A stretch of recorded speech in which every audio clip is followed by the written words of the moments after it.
of various like not necessarily ethnic enclaves where there's corners. What? Sorry, what was that word? In it, bro. Enclave. What does that mean? ENCLAVE. What does it mean though? It's like a corner where it's like a corner. You could have just said corner. But I remember I was in the Spire in Dame Street and a chicken fillet roll with taco sauce, cheese. I don't even think I put lettuce because I knew that they were gonna It was like $7.99. It's crazy, bro. I'm like, even the whole no Irish, no blacks, no dogs. Yeah, like, that literally connects black and Irish people like together for sure, really well. So yeah, unfortunately, that's what connects us. Now, like, who is black and Irish for? Like, is it for black and Irish people? Like, black and Irish, or is it for anyone who lives in Ireland, or is it like who would you say black and Irish is for? Yeah, it goes back. You're running a campaign at the moment around the knowledge of the EU, right? Yeah. So would you just like to tell us more about that? Yeah, so it's 3TT for the win. 3TT, yeah, you know we going in. 3 typical talkers, yeah, we like talking, and it's 3 black boys, so you know we all kings. this gets too far. Do you know what though? I low-key agree with the protests, man. I know. I feel like it's good to see solidarity in the Irish community, not just for like, because it's not just the farmers, it affects everyone, but they're the ones willing to like, you know, they're affected the most, I'd say, by the fuel because they have to drive and stuff. But that's just me. I don't know. No, it's great. Yeah, I get it, but why can't we just not find more practical ways to kind of stand for what we believe rather than being a nuisance to the whole country? If we're being honest, it's like, because people, like, I understand the whole trying to make an image and make a point to the government, but the people that are suffering are not in the government. You get what I mean? It's like, my mate literally missed his exam today because of that. He probably wanted to miss his exam. Yeah, of course. That's because it's like, imagine if you have like an appointment or like people, I was seeing pictures of people walking on the hard shoulder to get to the airport. Well, the suitcases and stuff. Yeah, bro, that's crazy. One thing I kind of think is that, unfortunately, like in certain cases, certain things just need to be done for them to understand the severity of the situation. Yeah, because if they just kind of give up because of all these things, then it's like the government are still not going to listen to them. But they feel like the more they go against what everyone wants them to do, the more the government has to meet their demands, and the government will take them more seriously. Like, yo, they're not going to stop until you come and talk to them. So I kind of think, what are they trying to accomplish by this? I think they want to lower the attention. Yeah, but it's a bit early. Like, bro, what is coming has not even came yet. So if people really think that right now is the time to be doing this, I don't think so. Like, it literally just started. Whatever conflicts that's happening just started. So to kind of expect the government to kind of be on the ball so quickly and kind of change with the times, especially with the fact that it's not their fault. Do you know what I mean? So it's like they probably don't even feel the pressure. But like, they're still taking €1.20 for every liter being sold. So I mean, at the end of the day, it's a significant amount coming from the tax, bro.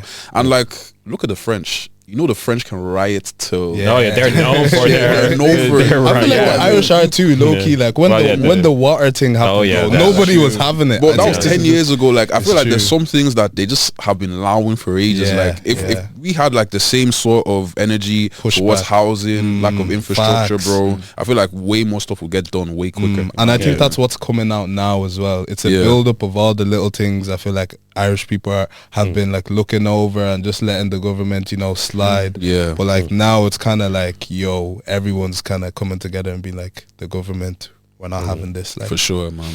But that was a very big segue, but it needed to be it needed to be done, but I can't lie. Should we get into it? Yeah, facts. Let's get into it. Ladies and gentlemen, welcome to another episode of the 3 Typical Talkers podcast. Today is a very special day, and we have a special guest in the building. Do you want to state your name, bro? Yeah, special. Special guys. I appreciate that. Yeah, my name is Pierre Yimbog. I'm one of the co-founders of Black and Irish. Woo!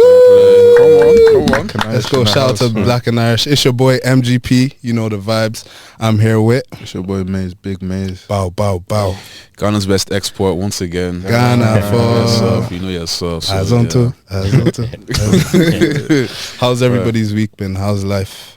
What's the crack? Started my new job on Tuesday. So yeah, congratulations to nigga with a job. You know what I mean? So happy with that. Yeah, it's just like it's a prestigious company, I guess. I don't want to don't toot my horn too much. You know what I mean? Honeymoon period. Exactly. Yeah. Probation. That's true. That's true. I don't want to send them clips of the pod. Get out. But yeah, but it's been like a really good experience so far. So I'm enjoying it. But yeah. It's all right. Yeah. How was your week, Maze? My week, it's been all right. Like I've just been handling shit, and it's been a pretty quiet week. I'm not gonna lie, it hasn't been nothing crazy. You want to talk about what's going on with your head, mate? You see what it is? I don't want to talk about that. I will like my scalp. Any laugh, I won't like my scalp is beat. Because if you watch the podcast, you know he usually has like a microphone. Microphone hair, but today very poofy. You know what it is? I'm gonna choose peace, so I'm not going to retaliate. You see me? That's why I'm wearing a hat, man. Yeah, I know myself, innit? Just next episode. Wait for me still. Right now, trim pending. It's a mad thing right now. But what about you, man? How's your week? Pierre, how was your week, bro?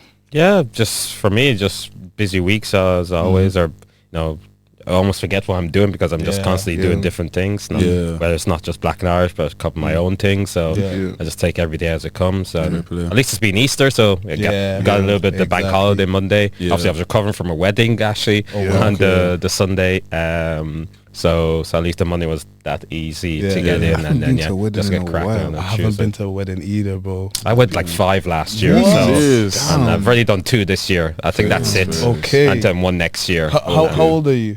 I'm just 30. So that's the age. That's the age. Everybody, guys, watch out. Or they're just renting me to join their wedding. I don't know. I wouldn't mind a wedding, man. I haven't been to a wedding in a pretty long time still. It's been a while. People just stop getting married. Just babies, bro. Baby showers. Bro. Facts. My week was good though. Thanks for asking, guys. I had a good week. It was pretty chill. You know, I feel like we're preparing for a lot of big stuff that's coming. So. Yeah, that's where my mind is at the moment. But I wanted to ask, so before you kind of got involved with Black and Irish, what were you up to, or what kind of inspired that journey that you went on? Yeah, the moment we started Black and Irish, obviously that was back in 2020, which seems like ages ago now, during COVID time. So for me, and obviously it links into how myself, Bonnie, Femi, and Leon got involved, is that we all came from the student union, so we had that kind of student activism within us, and we were all involved in different things, and obviously we kept in touch because obviously our terms and intertwine and overpassed. But obviously COVID was a factor in that. And obviously like doing Zoom quizzes and chatting to each other about, like you do on the podcast, just chatting shit and talking about life and everything like that. And of course, of that time, we were seeing a lot around, what's happening over in the US with like Black Lives Matter movement and the killing of black people at the hands of the police. And I guess one significant one was around George Floyd, really, which I guess for many had to see that.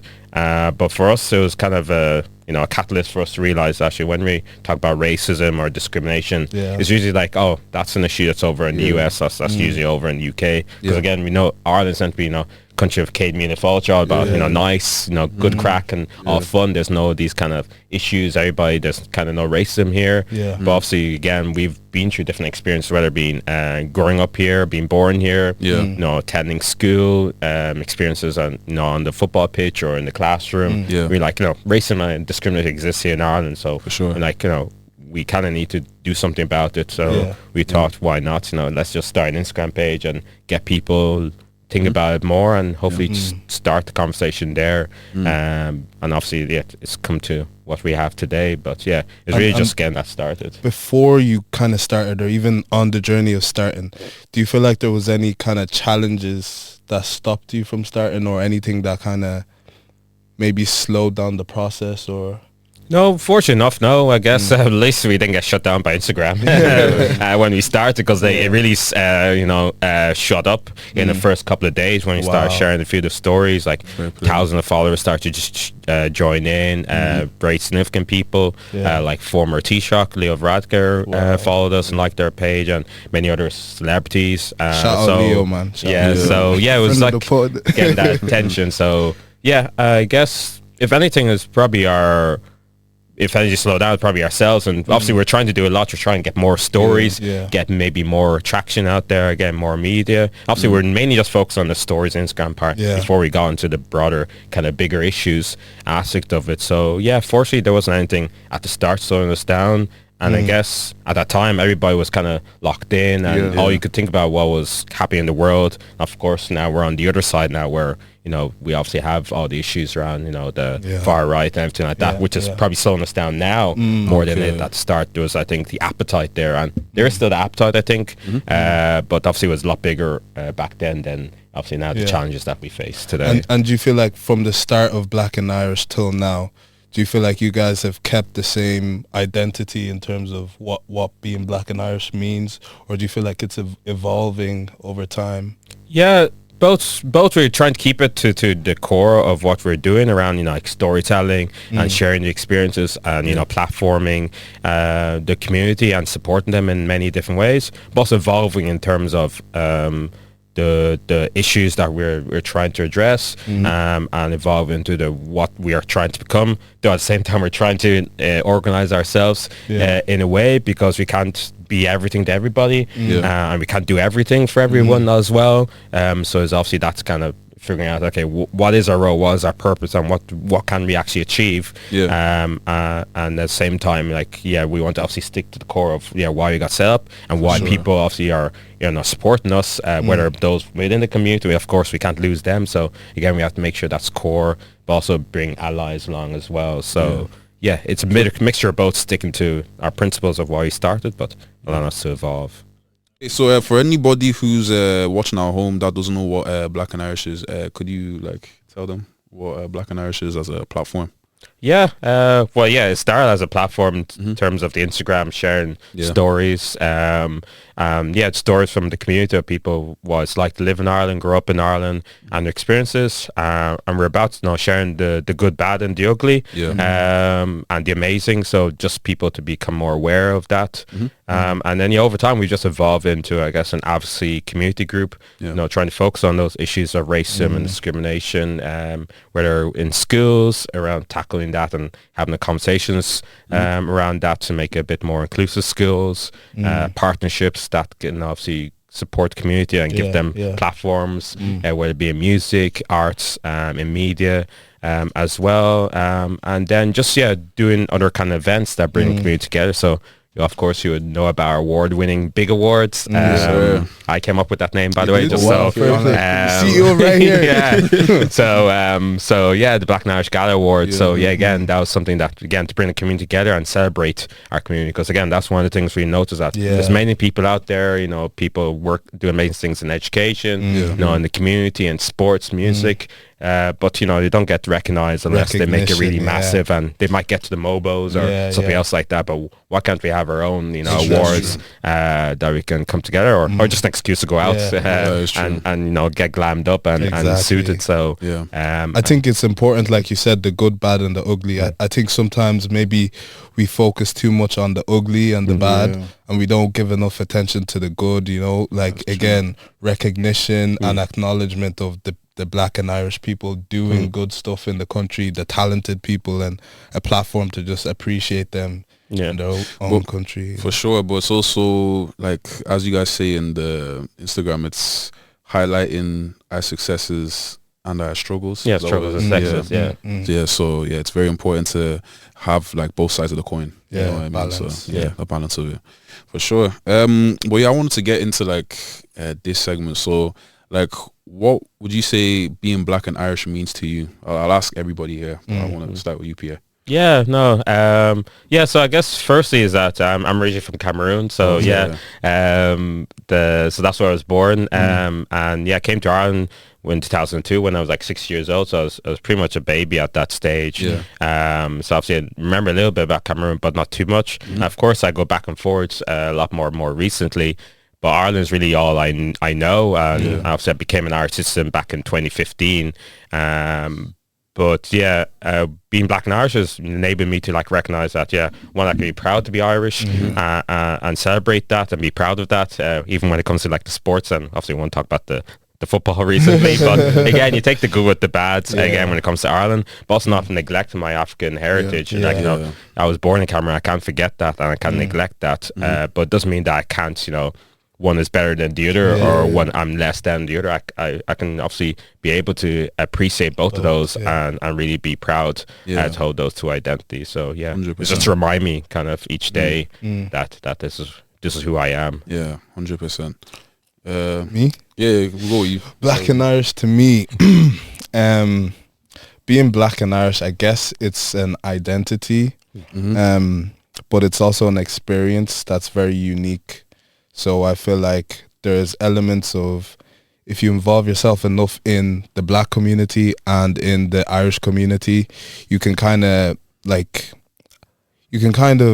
adopt a lot of kind of cultural values from both, you know, and I feel like that's kind of what I would say being black and Irish is. It's having, obviously your racial, your skin tone, your ethnicity. Ethnicity, maybe your social groups are look similar to you, and sometimes in some cases, you're the only black person in a white area, and you kind of just adapt to the area. So I think it's being adaptable, and just kind of being open to and taking in like the cultural values of both country we black and Irish. For sure, so, And I agree with you on that. I'd say it's definitely an experience, and for me it's been really positive. Like, it's all I know. It's all, I'd say the three of us know. We're all born and raised here. I feel like, because I also had a little bit of a different experience. I also moved to England for a little bit. So that's the Irish in me. That's the Irish in me. But like, you see a lot of differences in like the character of the people as well. Like, what I will always say is that Irish people are salt of the earth. You know what I mean? Probably some of the friendliest people you can come across. Like, genuinely kind and genuinely friendly. In England, everyone's kind of like faces their own front in a way. You know what I mean? Everyone's kind of focused on their own thing. All in business mode. Exactly. It's so big, it's so sprawling, so there's no real focus on like checking on your neighbor or something like that, or like your community. But Ireland is a bit more close in it. But it's having that and realizing there's so much more similarities that we have as people with African heritage that are like nationally from Ireland as well. Like, drinking culture, very similar. Very African similar. Pot belly everywhere. You know what I'm saying? Guinness, Exactly, Even in terms of like being ethnically from Ghana, like funeral culture, like culture around death is very similar. Like, it's seen as more of a celebration of life. You know what I mean? There isn't really any sadness to. Well, there of course there's a level of sadness, but like those elements are very similar.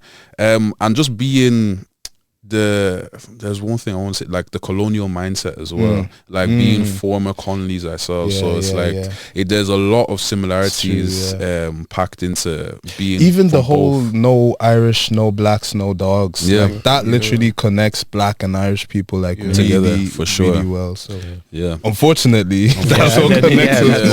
That's enough to connect those. For sure. What would you say black and Irish is to Black and Irish to me. So remember in primary school when they used to ask us, what did you guys eat for dinner, right? What did you guys say you ate? You probably said chicken and chips and mashed potatoes and that. But them times you ate I never told them why. I think that's what black and Irish is to me. It's just the whole trying to find like the middle ground and trying to find a balance and just kind of, to be fair, compared to other countries, you don't have to work as hard to be, I guess, noticed or to get credible. We do have to definitely work a tiny bit harder, which I guess is just comes with it naturally. But honestly, I feel like it's an amazing thing because we're such a small community, but the impact that we've had on the world is crazy. Because if you go into other countries now that have bigger populations, the black community there, they may be doing things, but it's like I actually have to give it to the black people in Ireland because we're really making noise, you know. Honestly, so like, for sure. I think that's another similarity with black and Irish, even Irish and let's say like African, right? Because I feel like when Africans, especially Nigerians and maybe Ghanaians, when they go out into the different diaspora countries. Into different countries, like they're like, they make noise as well, if you get me. And the same ways thing, or bad ways. But the same thing with the Irish, like when they go to like America, Australia, all these different countries, like you know, people exactly, they're well known. You get me? So, for sure. When did you guys first like feel that like duality in your identity in terms of being black and Irish, like? That like, okay, I'm going home to eat Eforiro, but I'm also singing a live house. Exactly, you know what I mean. Need to make sure I wash my hands. Why is there stew stains on my cauliflower? You know what I mean. Do you know what I feel like? For me, it was defo from as early as primary school. You know, just social gatherings with loads of people who don't necessarily look like you. Like for most of my primary school journey, there was only like me and maybe two other black mixed race like kids, and that was just my whole journey throughout like primary school. There wasn't many situations where there was a lot of people who looked like me around, so just always kind of adapting, you know, school tours, sports and all that stuff. I feel like it was very clear to me that I'm black, not just Irish, you know. It was never an issue like for me. Like I didn't have an issue with people seeing me as black because like I am black, you know. It's also something I'm proud to be, and I wouldn't necessarily change. But I'd say primary schools is the first time I noticed it. Well, you, Pierre?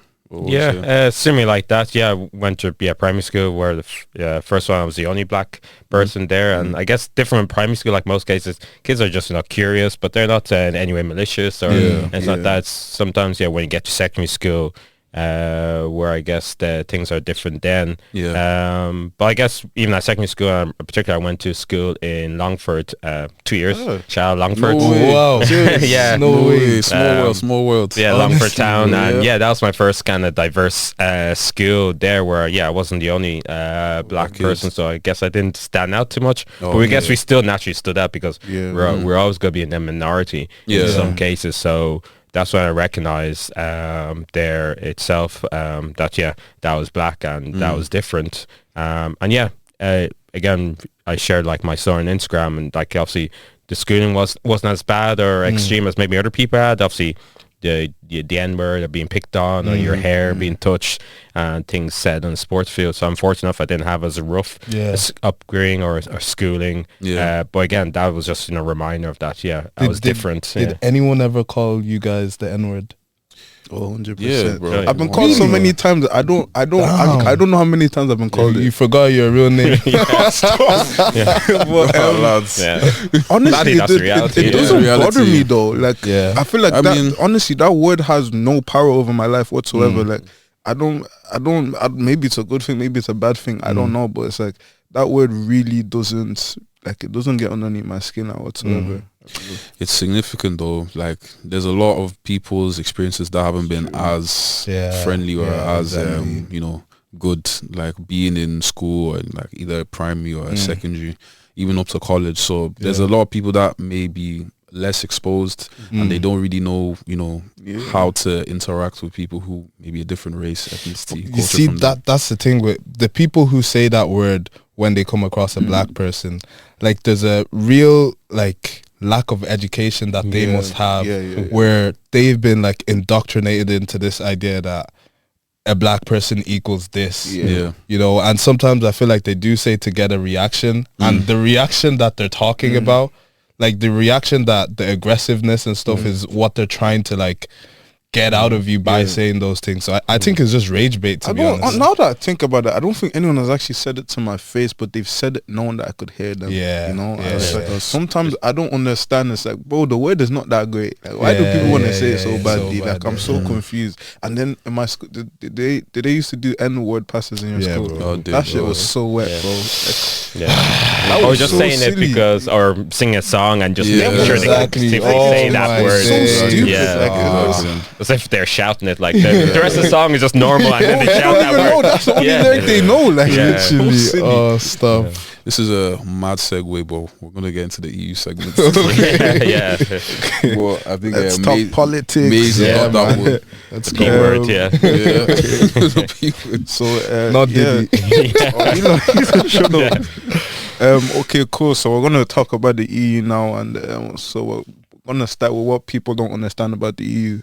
So you're running a campaign at the moment around the knowledge of the EU, right? Yeah. So would you just like to tell us more about that? Yeah, so firstly, I studied law in university, funny fact. So obviously I came across EU law. When I studied, obviously when you're studying, you just go through the motions of it. But I still understood that the EU was something that was very big and important and, had this influence. But I kind of, again, because I didn't become a lawyer or anything like that, so I didn't work in law or EU matters. So only until, obviously, working in Black and Irish, you kind of, as the work we're doing, recognizing that obviously we can advocate for our community on many different things at the local level, national level, realize that a lot of the power is actually at EU level, that we can't ignore. So just last year, again, I was looking around different kind of opportunities to support the work that we do.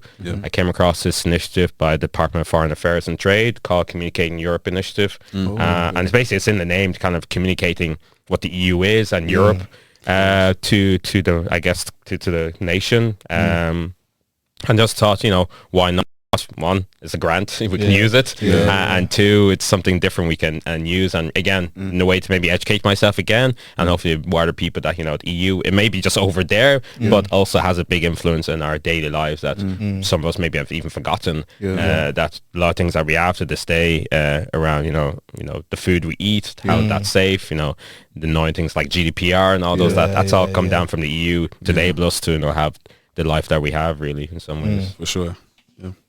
So what do people usually get wrong about the EU? Because I feel like people know what the EU is, but they don't actually know what the EU does.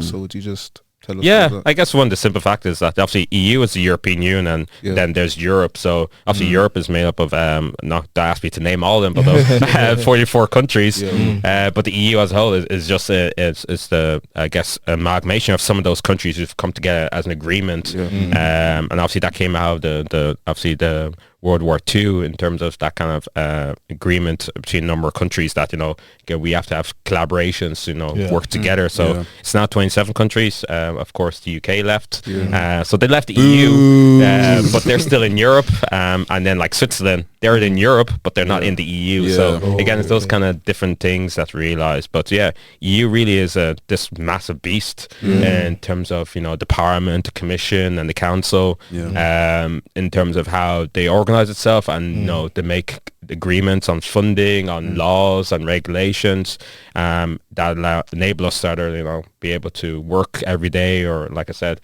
access to food. So I think one of the big things is that people probably forget is that the EU has a lot of power and control. Some obviously may look at that too bad, obviously, because what's this big group of people over in Strasbourg or Brussels dictating my daily way of life that I don't get right to. But again, it's what we signed up to, and in some ways you take the good with the bad. You get to travel to Europe, you get to make sure our food are safe. So we get given that, so we also have to relent some of the power of decision making in some of the things that the government and our politicians are restricted in doing. Because even now, thinking about it, like, imagine if Ireland was like an independent, nation. Look at what's going on right now. It wouldn't even be possible. Like, there would be war in this country. So it's actually, I wouldn't say war. It's just the economy would be. Dear God. Because we see how the UK is struggling now, and they don't. You see the thing about Brexit, and this is why I'm so passionate. Like, are you guys registered to vote, right? Yeah. I hope so. You are now. Yeah, or we'll stop the podcast. Obviously registered. I think, well, like, do you vote? This guy. You don't vote. You don't vote. I voted in 2024. One thing is like, bro, that's one thing I'm really passionate about, because it's like, why would you complain about the state of the country and then you're given an opportunity to kind of have an input?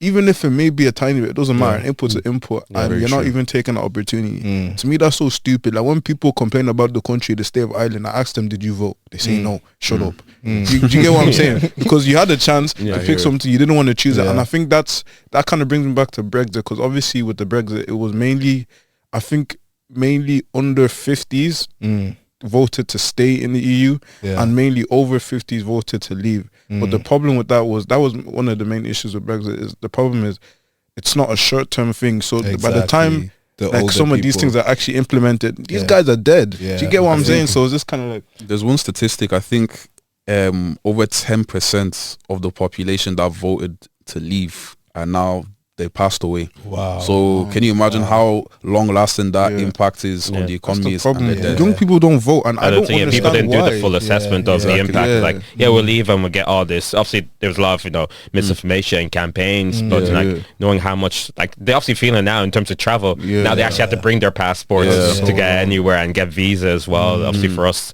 now, we can move around more easily because we're part of the EU. And that way. So I think people are now lack feeling of education. Is not knowing what the EU does and the benefits of being in part of the EU is definitely gonna lead people to just unrealistic expectations and stuff. What would you say would shock people the most about the EU? Or is there anything that's kind of like, oh, I didn't know the EU does that, or anything surprising? Or? Yeah, well, there's many different things. For me, that shocked is that there's just so many different structures and systems within the EU and how they all operate. But I guess that's the thing, that there's just so many different institutions. Like EU has their own, commissioner. They have their own courts. Obviously, there's obviously Court of Justice, and then there's European Court of Justice. So again, that's separate in itself. So there's these different structures, and it's very accessible. I think that's probably one of the things that, again, because it's over there. One, obviously, there's offices within Ireland that has the Europe that you can attend and I guess engage with them that way. But even if you go across Europe, obviously, again, you can go and visit, the office, the building in Strasbourg or Brussels, and really see kind of how it operates. I'm sure there's certain restrictions and things like that. So it may, again, maybe this big beast over there, it's not like, you can't just walk into the White House kind of thing. But I mean, like, I think for many, but I think for many people, it's like, is very complicated, but it is enabled, a lot of the things that we have. And some obviously say maybe it's gone too complicated and it's too convoluted, and that's why, again, maybe some of the lack of decisions, a lot of movement in some of the big issues because it's gone too big or too bureaucratic. But that's what you expect when it's like 27 countries and over 400 million people. It's kind of how do you kind of organize yourself that way in a simple way, really.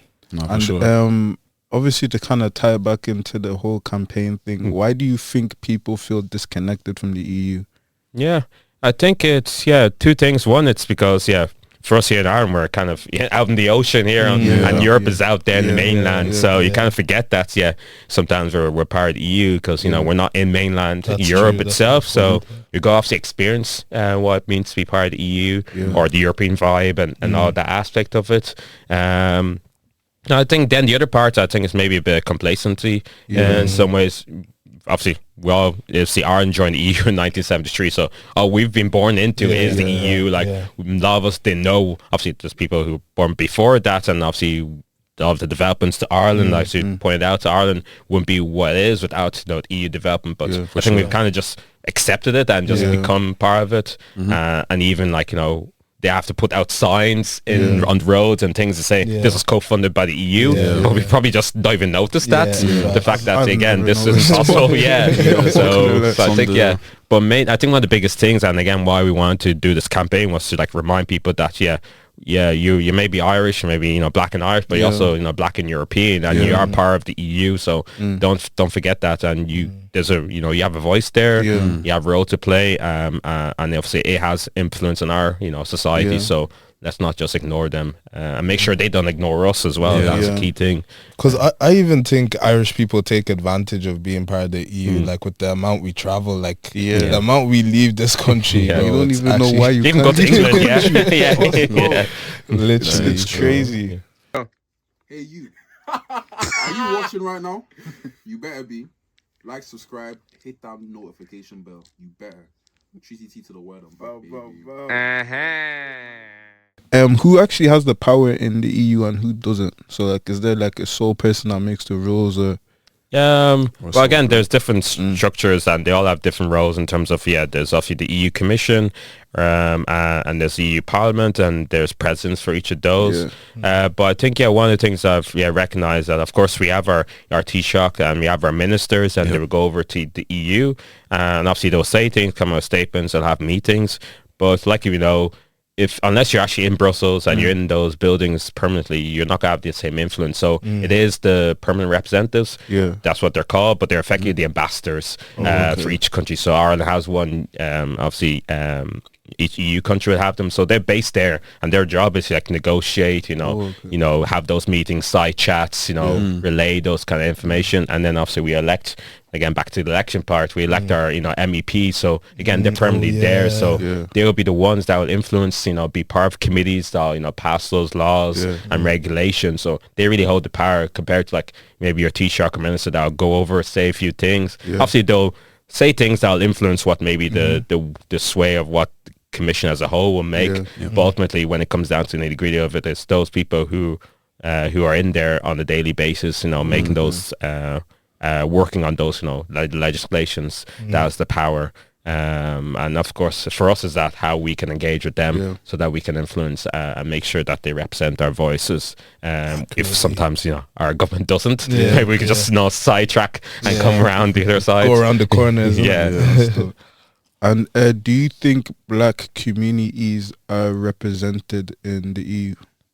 No, to be honest, I don't think it really at all. As we see in the way that how they treat and see kind of black communities, I see them as migrants, people that are coming to coming over in boats or just taking over their cities. So they're treating them as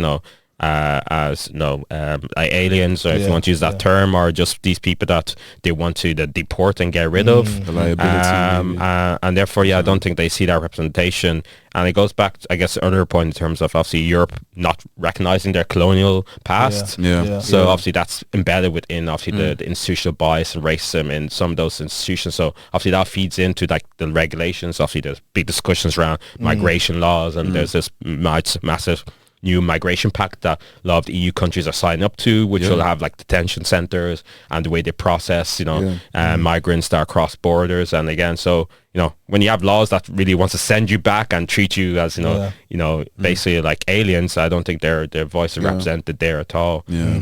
Of course, the EU have are bringing initiatives around anti-racism, but I think really, unless they recognize the colonial past and see for frank that the way they are dealing with migration is there's not really sense that community are really much represented or included in many discussions or decision making there really.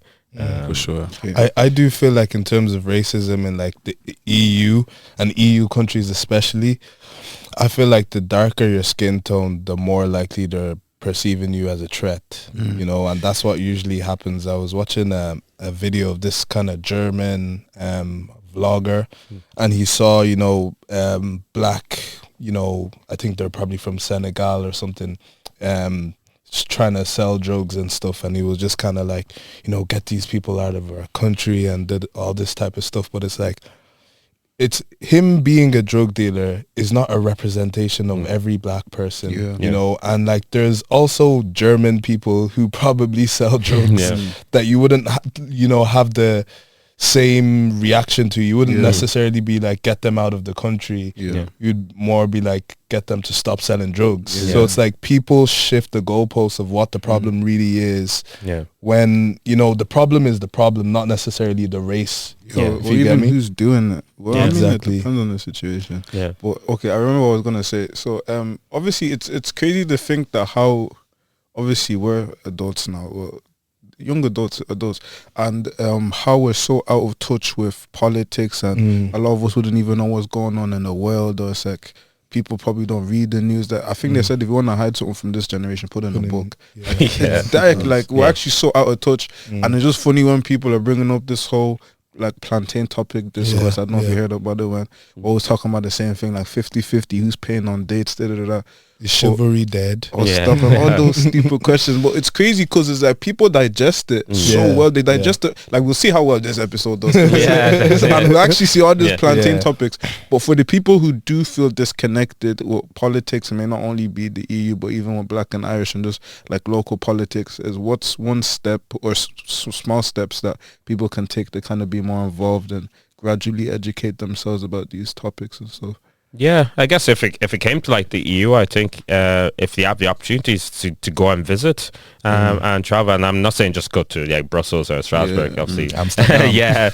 But I think if you go out there and experience what the EU is, and I'm sure you'll get chatting to people or seeing what other kind of the other communities are out there, maybe you'll get a bit more understanding. And not to be in the bad, like you'll see like, you know, how we maybe have it better, or maybe they have it better in that kind of sense. So you kind of see like, oh shoot, this is what the better supports or better community or you know, better access they have there, and this is what we need to bring to Ireland, or have discussions here in Ireland as well. So so I think because, you know, again, we're trying to fight the online battle. I guess it's trying to again get people to come back to real life and, you know, getting out there and actually seeing. I think we're too far gone, if I'm being honest. I think right now the best way, that's why this campaign you guys are doing is really smart, because it's like the best way to kind of get young people interested in certain things is just by putting it on their screen, you know, and kind of making a bite size, because people's attention spans are like incredibly short. So it's like all of these long articles and like 5 minute to even 10 people can't even watch 10-minute videos anymore. Like, it's so crazy. So it's like this campaign is it's a really good idea, to be honest. How would you say people would be able to support the work you're doing in Black and Irish as well? I guess, links back to your point, I guess, is like, you know, just continue to share what we have online.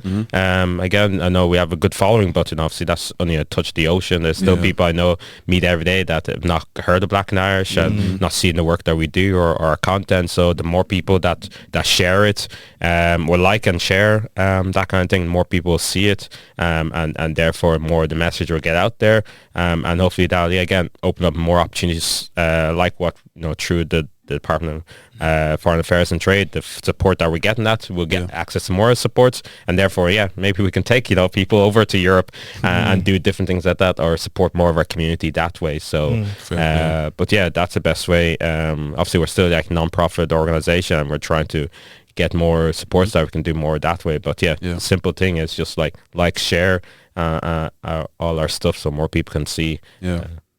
I wanted to ask, I feel like we might have like answered this already, but it just came to me now. Like, who is Black and Irish for? Like, is it for Black and Irish people, like Black and Irish, or is it for anyone who lives in Ireland, or is it like who would you say Black and Irish is for? Yeah, it goes back to the identity piece. It's really down to people who, what they feel like, you know, they can attach them to, or what they can feel attached to. So obviously when we're thinking about Black, it's not just like obviously people with African heritage, people like either born here or grow up here. Obviously we have a large, you know, Brazilian community, and obviously they have, you know, obviously that history with Africa too, so they obviously see themselves in some ways as Black as well, so again, not neglecting them. And similarly, they have shared experiences in terms of racism and discrimination, so we don't want to make it too exclusive, but at the end of the day, it's down to the individuals. Of they see like obviously Black and Irish, I see them, they see me, they represent my interests, or they're the community I want to be, then more than welcome. And in any case, if people don't see it, but hopefully they can still feel like they can be an ally or support them. Again, that's also part of it. Like we don't to shut people out because you're not technically black. Like we're not the one coining what is to be black or not. Reverse. But hopefully that answers your question. I wanted to have a little dilemma that we could all answer. So it's like a vision for the future, basically. So what kind of Europe and even Ireland do we want the next generation to inherit? So in terms of like culture, like day of life, like what do we want it to... Can I say something? Yeah. Question. Do you know what would be good compensation for this fuel price? Whatever. If they bring too far in the future. If they bring back chicken fillet rolls being €2.50. No, €4. No, €2 cost cutter. €2. 2014, €2 cost cutter. Centra, €4. No matter what toppings you put on the thing, bro. I think everybody in Ireland will be happy with that. Yeah, bro. that's or €5 spice bags, bro. Like, should we do O'Connell Street? Should we all march for that? I don't mind though. I really don't mind. It's so crazy though. But I remember I was in the Spire in Dame Street and a chicken fillet roll with taco sauce, cheese. I don't even think I put lettuce because I knew that they were going to Oh, word. It was like $7.99. It's crazy, bro. I'm like, did you get Chris in a drink with that? No, $7.99 for just a roll. Nah, you just got robbed. It was even my fault. I don't know what I was doing that day, but that's 5 in 1 inflation prices. is so crazy right now. It's scary. Yeah, for me it's a big realize because like that back in 2014 when I went to college, like again. Went to the IT industry and just going down the road when I was broke. I knew I could always just get a chicken fillet roll for €2. And they slowly start to increase it. But first they changed, like you couldn't get everything. You only get salad and tomatoes. But now looking back, being like, you think college was expensive then, but now I realize that was cheap compared to now going to college. You'll actually just die of hunger. Yeah, you couldn't go out 3 or 4 nights a week anymore unless it's just water. Yeah, honestly, but a serious answer. Yeah. What I see, like, is it the EU or Ireland? Let's hone in with Ireland actually for this. So like in terms of culture, infrastructure, I really what I see for Ireland in the next few years, I hope with just the support of the Black and Irish movement and everyone just kind of coming together. United, I see, more Black and Irish people on TV. I see us kind of bringing more entertainment in, a bigger kind of music space for not just, mainstream music, but different types of music. I see events, becoming more inclusive for Black and Irish and like, whoever's around, just more being pushed into like things like tourism, having events and stuff for young people to like go to. Again, I said this before, a festival, having an Irish festival or a festival in this country, not necessarily longitude, but something that goes through like town, maybe Caribbean or Afro-Brazilian. Bring carnival to Ireland. I don't think our population is enough. Like, wouldn't even fill up the street. People would come in though. People flying for carnival. It'll take a while. It would, but I think that's kind of an ideal situation where it's like, being a black person and being an Irish person is almost like the same experience. You have a lot of shared values, and it's like we can adopt their culture in terms of us all learning Irish when we're in primary school.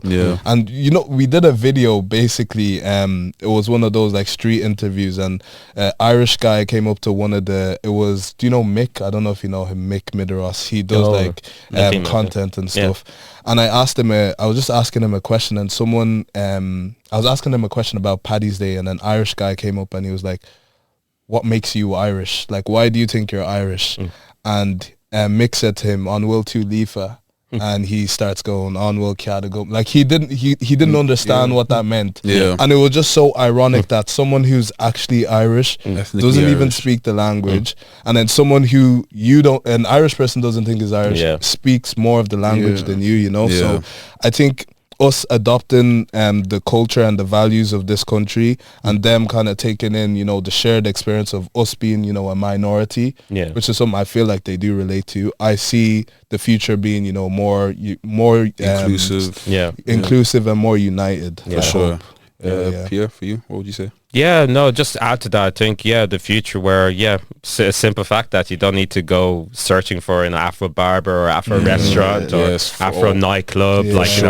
It's out there. Same way I guess you would see in London or UK. It's everywhere. Yeah. So, and of course people will say, no, that'll be them, taking over Irish culture, but it'll just be relatable to the size of the population. Exactly. So same way, like obviously we see a lot of Polish shops or Brazilian shops, they're going out there because of the large population, but I don't think we see that yet in that. Similar representative shops, and similarly then in sports and media, we want to make sure we see that similar representation, but that in a way that people don't see any different to it. They accept it and they appreciate it because they see that it's only a benefit, because again that's what we want to show, is that we're not what we're doing and what people are bringing in terms of Black Irish people is only a benefit to everybody. It's not like we're it's helping the economy, it's helping our culture, it's just making Ireland a better place for people to visit, to live and enjoy, really. So ultimately, hopefully that'll be a thriving community mixed with everybody in that kind of sense. But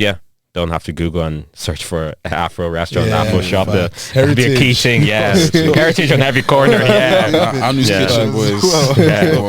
What about you, Mace? For me, right, I think lately I've been kind of just focusing on, like lately I've had an intense feeling of like sense of belonging, right? And it's like the whole kind of always being the odd one out. Like now it's come to the stage when I'm the only black person in the room, I don't even notice anymore. Like it's so crazy, and it's like that's kind of the life that we've been living. And as much as I love Ireland, and Ireland will always be home, but like I'm kind of tired of that whole being the only black person sometimes, or being a minority. So it's like in the future I would hope that my children are living in an island where, not that they're not a minority, but like they don't have the same sense of of kind of being like you have to fight as hard for it, and just being the odd one now, and like seeing color, you could pass 30 people and not one of them look like you, and like, those ones there. So I would just hope, I guess, more inclusive, I guess, and just kind of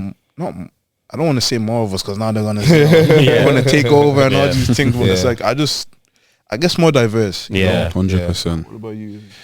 For me, I think like the inclusivity thing is like it ties into like even how like life is lived in Ireland. You know what I mean? Like if we look at like the way a neighborhood or the way a small village would be, it's very close. Exactly. There's a collectivism. Like it's like there's a normal neighborhood would be like a cul-de-sac. It's very enclosed in with each other. Do you know what I mean? Only people in this neighborhood know each other. The same with a village.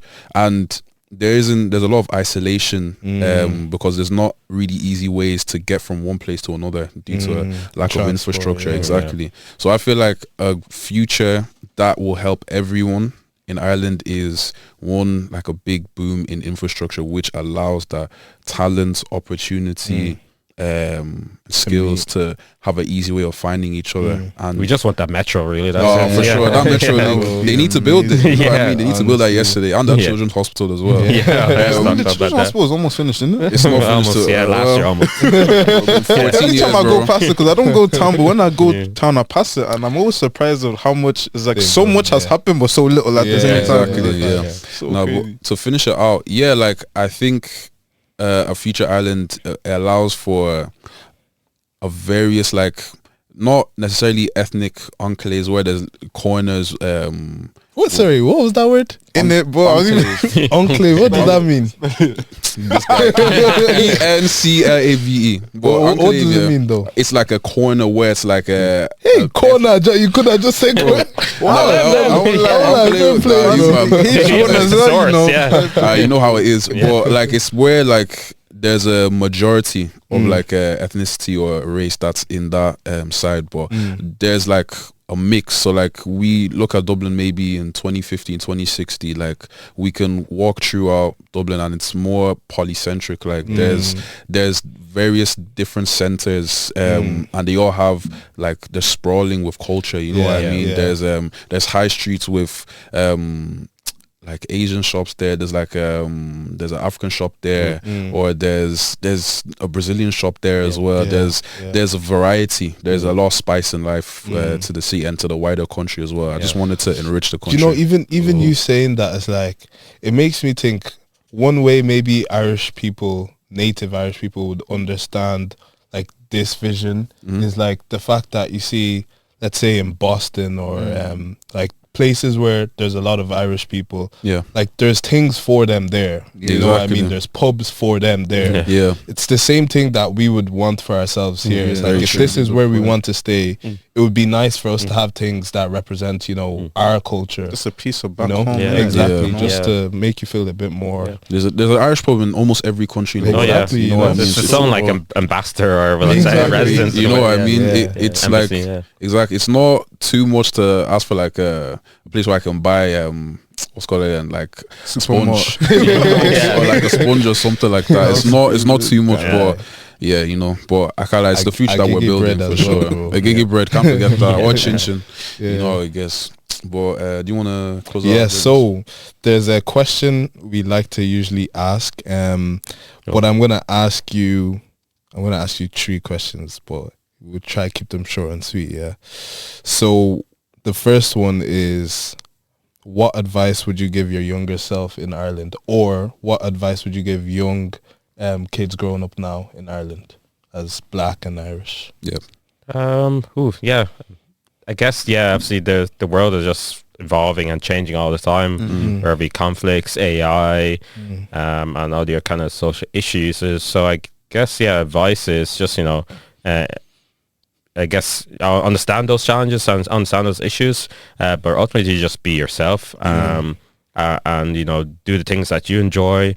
I know it's a cliche, but obviously you only have one life, so it's just ultimately try and make the best of it in terms of, you know, if you're into music, into sports, if you're into politics, that's also great. But if there's many different things, then just try and live your best life, but especially out of online space as much as possible. Connect with people, like outside of Black and Irish. I'm involved in different other things, and that's just because I like to connect with people. I like to be involved in many different things. I don't need to stick in my own lane. Like easily I could have just stuck into law and that's it, stuck in a law firm 9 to 9 all day. So that's probably one advice, is just, you know, go out there and live your life and try and get involved, and maybe links back to your point, like get involved in your local community, do other stuff outside of your normal 9 to 5, and that way you never know what, you know, you'll get from it, but personally or professionally in many different cases. So because I think we young people can, you know, be maybe ourselves, we can just be stuck just sticking to our own lane or to our own things, but try to live maybe outside the box. Perfect. And then the last question, I feel like you've already answered most of it. So the first part is a message to your future kids, but I feel like that answer is pretty much... I'm going to tell them do everything. You're doing everything. You're not saying anything. A message to your future self. So you in like 10 years. Hopefully that. I slept. Did I sleep enough? People ask me that. Do I? But my future self is that. Hopefully I'm proud to be happy to done what I've done, or successful in whatever way that I feel I've been. But ultimately that I didn't let my, you know, younger years go to waste or any kind of way, because I know once you get older, obviously you start to like wind down, and obviously family and kids and everything like that. So you want to look back and being like, yes, I lived a good life. I got to travel, I got to go out, I got to experience the world, I got to do different things, and not like live in regret. So hopefully that'll be in 10 years, not looking back and be like, damn, why didn't I try that? You know, man. Or why didn't I go there? That kind of way. So hopefully I look back being like, oh, I did so much. Now I can relax. Facts. For sure. Do we want to ask him top 5 Irish rappers? Do you listen to Irish rap? Probably not as much as I used to. I try my best to vary my music, but maybe that's a task for me who's today. Who's your favorite Irish rapper? Even who's just your one. favorite Like, is there anyone that's been catching your attention, watching or something? Should I mention like Jafaris or something? That's too much of a side. This is politicians. I didn't even know you're there. Just it was here in my ear or something. That song, Or do you know any like other like activist groups you would want to shout out or something? Or Yeah, there's many obviously great groups out there. There's obviously the Gore Media, Amoba does amazing great work. We work closely with APNI, African Professional Network of Ireland. They do great things, and we collaborate them with a conference again coming up. But then there's obviously always individual activists who are doing great things. So I really shout out to them for taking the courage and standing up to many of the issues. And I guess one of the other things probably I should actually shout out to is probably our representatives. So we have Councillor Helen Ogbu in Galway and Councillor Yemi Adenuga, who obviously they're trying to bring that representation at a local level. And unfortunately they are obviously met with racism and attacks and hatred, but they're still doing their best to represent and fight the good fight. So really shout out to them for doing what they do and really are represent. That's it, man. But we've had a very informative episode. I don't want to hear any allegations of we're plantain or talk about this will show them. Better watch this episode to the end. And caviar, they would as well, which is so crazy. They would. No, they would. Just clip it. Clip the good parts. This one is caviar conversations. Facts. You get me. But other than that, it's been 3TT for the win, man. Thank you so much. It's 3TT for the win. 3TT, you know we going in. 3 typical talkers, we like talking, and it's 3 black boys, so you know we all king.